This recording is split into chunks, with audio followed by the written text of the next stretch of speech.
All right, we've got something really fascinating to dig into today. It's a 2010 U.S. counterintelligence analysis of Israel's legendary spy agency, Mossad. And what it reveals is this incredible paradox. How could one of America's closest allies also be described by U.S. intelligence as a major threat? Let's get into it.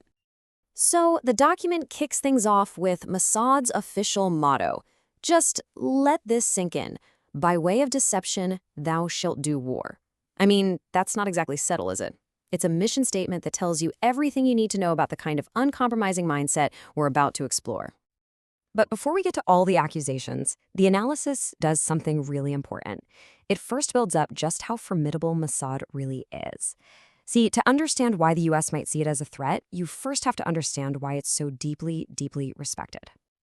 And the analysis doesn't mince words. Mossad isn't just another spy agency. It's described as one of the most respected, feared, and efficient in the entire world. And let's be clear, this isn't just praise. It's presented as a foundational fact for the entire threat assessment that follows. And just look at the company it keeps. The paper puts Mossad in the absolute top tier, right alongside America's own CIA and Jordan's GID. The document basically argues that Mossad set the standard for many others, not just as a peer, but as a serious rival. Okay, so with this reputation for being incredibly effective established, the analysis then kind of cracks open the organization itself. What is the Institute, as it's known, actually tasked with doing? What's its job? And its official mission, well, it's vast.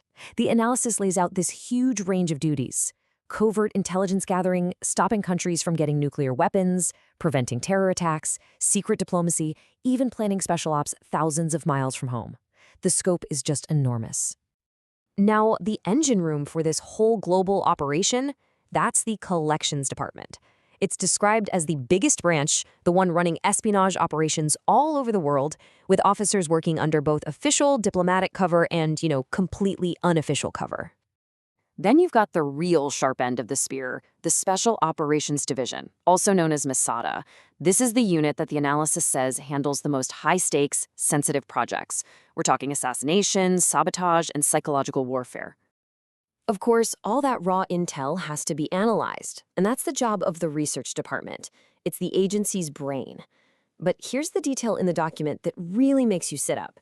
The department is organized by region, and it has a desk specifically dedicated to the USA. So you have this picture of a world-class, incredibly sophisticated intelligence agency. But this is the exact moment where the U.S. analysis takes a hard, sharp pivot. Because after building Mossad up as this elite partner, it then proceeds to label it a major threat. And this right here, this is the core tension of the entire document. It's the central paradox. How can this incredibly formidable agency be both a close U.S. ally and, at the very same time, a serious threat? And the document's conclusion on this is absolutely 100% unambiguous. It states, and this is a direct quote, that Mossad poses the highest threat to the U.S. intelligence community and its entire national infrastructure. Just think about that for a second. Not a threat, the highest threat, from a major ally. Okay, so when you make a claim that big, you've got to back it up, right? Well, the next part of the paper lays out the evidence for this high-threat classification, and it focuses specifically on alleged operations happening right here on U.S. soil. The analysis makes it plain these aren't just operations happening somewhere else in the world. No, it asserts that the United States itself is a high-priority target for exploitation and infiltration by Israeli intelligence. So what does that actually look like on the ground? Well, the analysis details some pretty startling and, frankly, unconventional methods.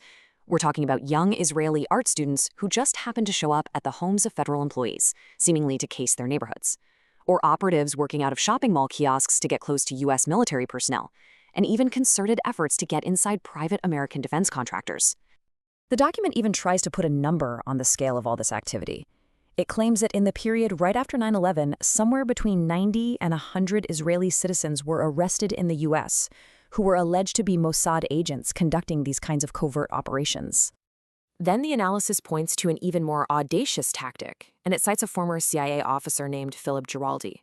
He claims that Mossad officers have actually approached leaders in Arab American communities and brazenly, falsely, represented themselves as U.S. intelligence. So all of this activity, all these allegations, they create what the analysis calls a major counterintelligence conundrum for the US. Basically, a deeply complex and politically explosive problem that has no easy solution. So why? Why would an allied intelligence agency allegedly operate this way? The analysis offers a possible explanation, quoting a former Mossad operative. The whole idea is that a lot of their power comes from pure audacity, from a willingness to do things that are so brazen the target simply can't imagine they would ever be done. But if all this is happening, why isn't it a bigger public issue? Well, the analysis points directly to the political elephant in the room. It claims that having an open discussion about Israeli espionage is extremely difficult because of the extreme sensitivity of the US-Israel relationship. And this all brings us to the document's final, incredibly blunt assessment.